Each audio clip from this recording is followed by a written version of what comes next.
बिस्मिल्लाहिर्रहमानिर्रहीम। अस्सलामु अलैकुम स्टूडेंट्स। आज के लेक्चर में हम दोबारा प्रोबेबिलिटी को डिस्कस करने जा रहे हैं। पिछले कुछ लेक्चर में हमने प्रोबेबिलिटी को डिस्कस किया था, जिसमें काउंटिंग टेक्निक्स और परमुटेशन एंड कॉम्बिनेशन को डिस्कस किया था। आज भी हम प्रोबेबिलिटी को डिस्कस करने जा रहे हैं। Definition of probability. There are different definition of probability, but here we shall discuss only the classical definition of probability. यहाँ पर हम probability की classical definition को discuss कर रहे हैं। वो क्या होती है? Number of outcomes divided by number of sample space. Classical definition को discuss करने से पहले experiment के बारे में ज़रूर पता होना चाहिए आपको। Any well-defined action from which two or more possible results can be obtained is called an experiment. Experiment के डेफिनेशन को एक एग्जाम्पल के तौर पे समझते हैं। वेल डिफाइंड एक्शन, ठीक है। हमारे पास एग्जाम्पल क्या है? अ कॉइन इज टॉस। जब हम एक कॉइन को टॉस करते हैं तो उसके नतीजे में हमारे पास क्या आंसर्स जनरेट होते हैं, हेड या टेल। ये हम किस कॉइन की बात कर रहे हैं? Fair coin. फेयर कॉइन का मतलब ये होता है जिसके अंदर एक हेड होना चाहिए और एक टेल होना चाहिए, ठीक है। वेल डिफाइंड एक्शन, ये हमारे पास क्या? अ कॉइन इज टॉस, एक एक्शन है डिफाइन, ठीक है। फ्रॉम विच टू और मोर पॉसिबल रिजल्ट, जब हमने इस कॉइन को टॉस किया उसके नतीजे में हमारे पास आंसर्स आए ये। फ्रॉम विच टू और मोर पॉसिबल रिजल्ट्स, इस तरह के प्रोसीजर को हम क्या कहते हैं? एक्सपेरिमेंट कहते हैं। प्रोबेबिलिटी में हमारे पास जो बेसिक एक्सपेरिमेंट्स हमारे पास मेंशन है वो हमारे पास fair coin, rolling a die, draw a card from pack और डेक। कॉइन अभी डिस्कस किया था हमने। रोलिंग अ डाई का मतलब वो डाई जिसके अंदर हमारे पास 6 पॉसिबल आंसर्स होते हैं, 1 2 3 4 and 5 6। Draw a card from pack और डेक, ये दोनों का मतलब क्या होता है? जो हमारे पास कार्ड्स अवेलेबल होते हैं उसको हम पैक भी कहते हैं, और डेक जिसके अंदर 52 होते हैं। इन तीनों एक्सपेरिमेंट के हमें टोटल रिजल्ट्स पता हैं। एक कॉइन के 2 आंसर, एक रोलिंग डाई के 6 आंसर और एक डेक या एक पैक के 52 आंसर्स आ सकते हैं हमारे पास, ठीक है।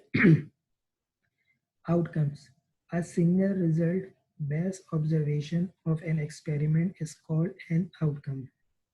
जब हम एक्सपेरिमेंट करते हैं उसके नतीजे में जो आंसर्स आते हैं, जो आपके लिए आपकी बेस्ट ऑब्जर्वेशन होती है। बेस्ट ऑब्जर्वेशन हमेशा एक आंसर होता है जो सिंगल रिजल्ट है, वो क्या आता है? आउटकम, ठीक है।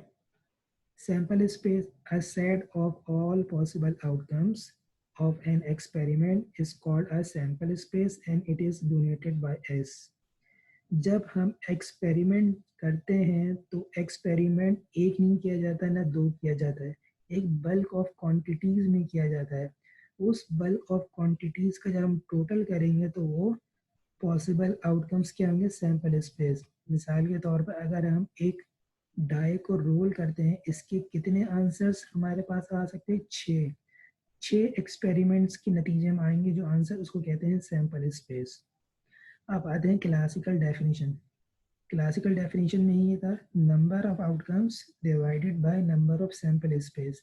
नंबर ऑफ आउटकम्स आपका best answer, number of sample space total experiment जितने होते हैं उनको जब डिवाइड करेंगे तो हमारे पास क्लासिकल डेफिनेशन से प्रोबेबिलिटी का आंसर आ जाता है।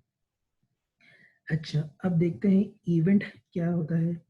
अ कलेक्शन ऑफ वन और मोर possible outcomes of an experiment is called an event. ये हमारे पास बेसिकली आउटकम्स ही होता है। हम जिस चीज़ की प्रोबेबिलिटी फाइंड आउट करने जा रहे होते हैं क्वेश्चन के अंदर, इसको हम कहते हैं इवेंट। अब क्वेश्चन पे डिपेंड करता, हो सकता है आपको एक की प्रोबेबिलिटी क्या है, दो की क्या है, जो भी सवाल के अंदर मेंशन हो उसको हम एज अ इवेंट के तौर पे उसको क्वेश्चन के अंदर हमने आंसर्स के अंदर उसको मेंशन करते हैं। हमारे पास प्रोबेबिलिटी के अंदर 3 कंडीशंस भी आती हैं, एक एट लीस्ट, एट मोस्ट और एग्जैक्टली। एट लीस्ट का मतलब क्या होता है? मिनिमम। एट मोस्ट का मतलब है मैक्सिमम। एग्जैक्टली तो मतलब फिक्स्ड आंसर। अब देखते हैं किस तरह। एट लीस्ट का मतलब, मिसाल के तौर पे अगर मैं इस डाई को रोल करूं, मैं क्या कह रहा हूं? At least. जब इस डाई को रोल करूं तो मेरे पास आंसर एट लीस्ट 2 आना चाहिए। तो मतलब मेरे पास अगर आंसर 1 आता है तो वो मेरे लिए काम का नहीं है। 3 भी हो सकता है, 4 भी हो सकता है, 5 भी हो सकता है, 6 भी हो सकता है। एटलीस्ट का मतलब होता है मिनिमम से लेकर ऑनवर्ड। एट मोस्ट का मतलब होता है मैक्सिमम से बैकवर्ड। मैं फिर एक्सपेरिमेंट कर रहा हूँ डाई का। मैंने कहा मेरे पास आंसर 5 तक आना चाहिए, मतलब 5 तक मैं प्रोबेबिलिटी निकाल रहा हूँ। तो 6 मेरे लिए इस पोजीशन पे काम का नहीं है। 5 की भी निकाल सकता हूँ, 4 की भी, 3 की भी, 2 की भी और 1 की भी। एग्जैक्टली का मतलब ये है आंसर 2 ही आना चाहिए। अब इस रोल को मैं डाई करूँ, इस डाई को जब मैं रोल करूँ तो आंसर 2 ही हो। न 1 मेरे किसी काम का है, न 3, न 4, न 5 एंड 6। सिर्फ आंसर क्या आना चाहिए? एग्जैक्टली 2। ठीक है।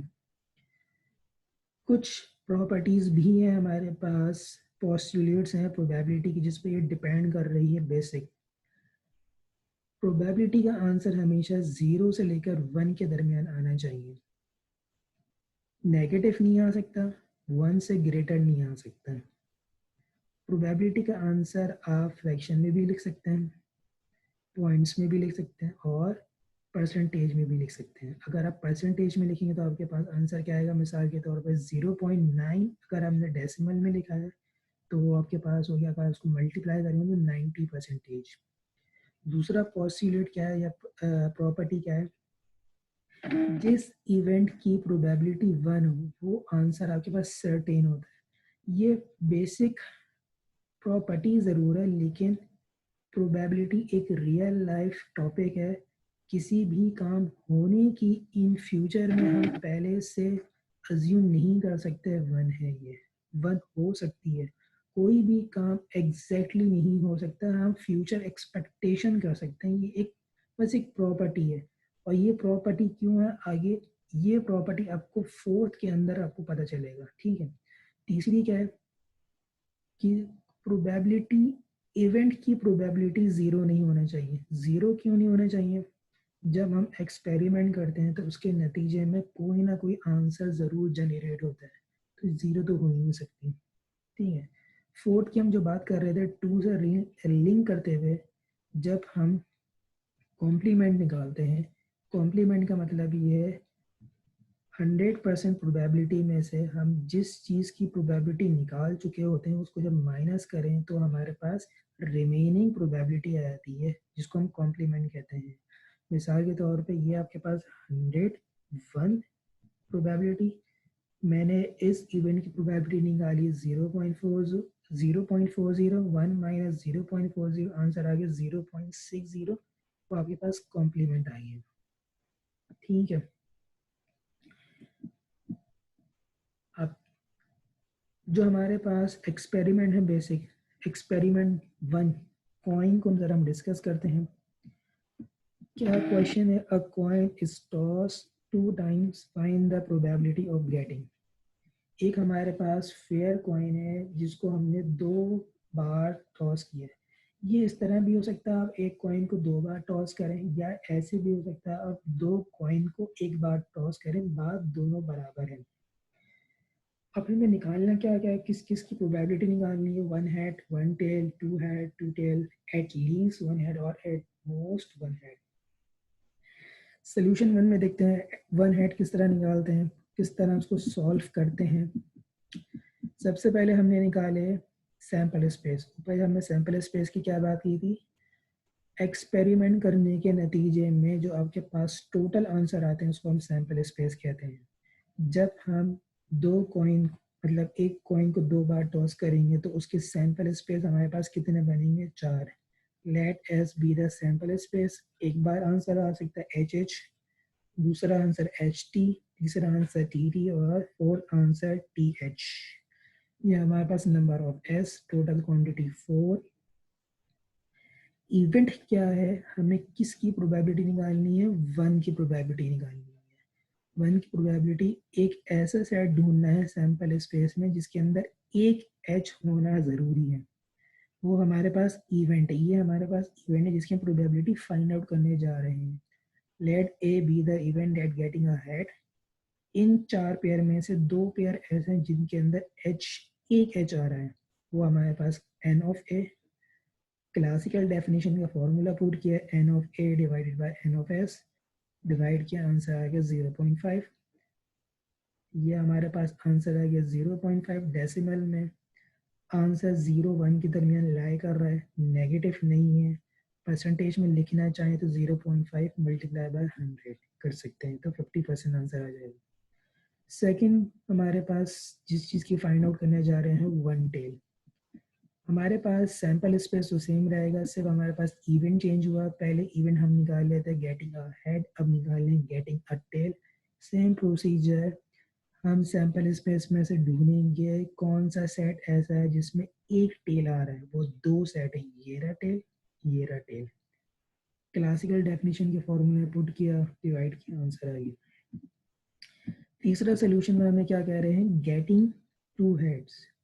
सैंपल स्पेस में से हमें ये ढूंढना है वो कौन सा सेट है जिसमें 2 हेड आना चाहिए, गेटिंग 2 हेड, वो सिर्फ एक ही है, वो हमारे पास आ गया एक।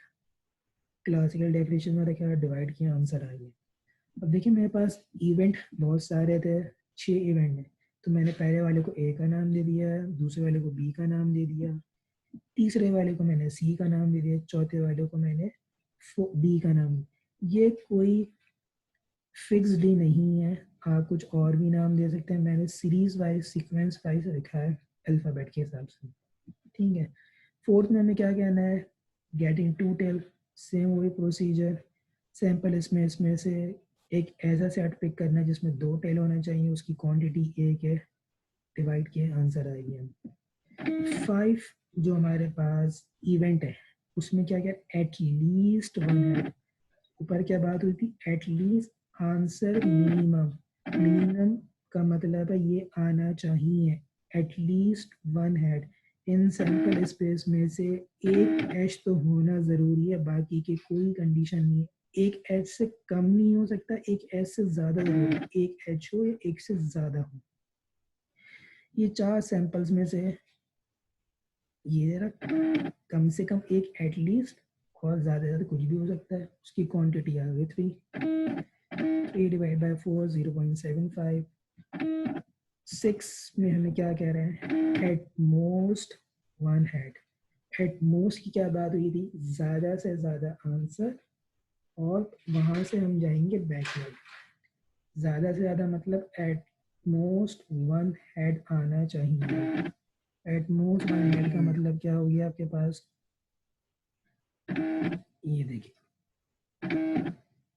एक एच, 2 एच, इसमें एक चीज में से वो क्या में से हो सकती है, वो ये में से, ये हमारे पास ये नहीं है, एक टेल, ठीक है। क्या बात हो रही है, एट मोस्ट 1 हेड, एक हेड तो होना चाहिए, नहीं हो तो चलेगा लेकिन 2 नहीं हो सकते। इन 4 में से देखिए, एक हेड, एक हेड, इसमें नहीं है, चलेगा। क्वांटिटी कितनी हो गई, 3 डिवाइड बाय 4 0.75। अभी हमने जो पूरा क्वेश्चन देखा था जिसमें हमने एक कॉइन को 2 बार टॉस किया था, जिसकी वजह से हमारे पास सैंपल स्पेस कितने बन रहे, 4। क्वेश्चन ऐसा भी आता है जिसमें आपने कॉइन को 3 बार टॉस करना हो या 4 बार टॉस करना हो, प्रोसीजर सारा सेम वही है, बस जब आप एक कॉइन को 3 बार टॉस करेंगे तो आपके सैंपल स्पेस बढ़ जाएंगे। 2 के अंदर 4 बनते हैं, 3 के अंदर 8 बनेंगे। वो किस तरह, पहले एच एच, फिर एच एस टी, फिर एच टी एच। ये हमारे पास है कितनी क्वांटिटी हो, 1 2 3 4 5 6 7 8। जब एक कॉइन को 4 बार टॉस करेंगे तो 16 बनना चाहिए। 1 2 3 4 5 6 7 8 9 10 11 12 13 14 15 16। ठीक है, अगर आप सैंपल स्पेस सही तरह बना लेते हैं तो क्वेश्चन के अंदर एरर के चांसेस बहुत कम हो जाते हैं। बाकी प्रोसीजर वही है, सवाल के अंदर क्या आपको या किस चीज़ की प्रोबेबिलिटी निकालने को कह रहा है, उसी तरह पहले आप सैंपल स्पेस बनाएंगे। पहले आपने सैंपल स्पेस बनाया, अगर 2 कॉइन है तो ये बनेंगे, 3 कॉइन की हमने अभी ये बात की थी। ठीक है, फिर आप टोटल लिख लें एन ऑफ एस, फिर आपका इवेंट क्या है, एट मोस्ट वन है। तो आप ये चेक करेंगे इस सैंपल स्पेस के अंदर कम से कम सॉरी ज़्यादा से ज़्यादा एक हेड होना ज़रूरी है, मिनिमम की कोई कंडीशन नहीं। उसके टोटल लिखेंगे, क्लासिकल डेफिनेशन के आंसर में वैल्यूज पुट करेंगे, डिवाइड करेंगे, आंसर आ जाएगा। पॉइंट्स में भी ले सकते हैं, मल्टीप्लाई करके 100 से करेंगे तो परसेंटेज का साइन लगाना मत भूलेगा, लेकिन आंसर नेगेटिव में नहीं हो सकता और 1 से ग्रेटर नहीं हो सकता। ठीक है, आज में हमने क्लासिकल डेफिनेशन को डिस्कस किया था और इसके अंदर जो हमारे पास एक्सपेरिमेंट थी, कॉइन, रोलिंग डाई और draw a card from pack और डेक। फिलहाल हमने सिर्फ कॉइन को डिस्कस किया है, नेक्स्ट लेक्चर में हम कोशिश करेंगे रोलिंग अ डाई और draw a card from pack को डिस्कस करें। ठीक है, जब तक के लिए फिर इंशाल्लाह अल्लाह हाफिज़।